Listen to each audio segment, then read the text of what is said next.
Lesson 3, the naming ceremony. The king Suddhodana had an old teacher. As the teacher was very wise, he was known as a sage. His real name was Kala Devala, but people usually call him Asita, the sage. Asita lived in the jungle. He had heard that the king then had a son. He was very happy because this was the first time a child was born to the king. The next day, he went to see the king's son. The king was very happy to see his wise old teacher again. In the palace, after the sage was seated, the king brought the prince before the sage and said, "Teacher, my son was born only yesterday. Here he is. Please see if his future will be good." As the king said this, he lowered the infant prince before the sage so that he might examine him properly.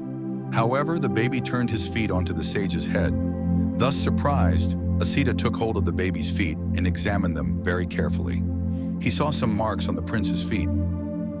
Then he got up and said, "This prince will become a very great teacher in this world." The sage was very pleased and, putting his palms together, paid due respect to the baby prince.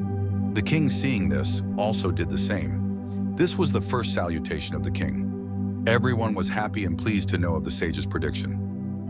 On the 5th day, the king invited 5 wise men to witness the naming ceremony and to suggest a good name for the prince. The wise men examined the birthmarks of the prince and concluded that the prince will be a king of kings if he wants to rule.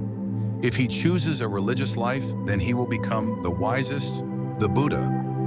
The youngest of the 5 wise men, called Kundana, said, "This prince will be the Buddha and nothing else." Then the wise men gave him the name Siddhartha, meaning wish fulfilled. Lesson 3 is over. See you again in Lesson 4.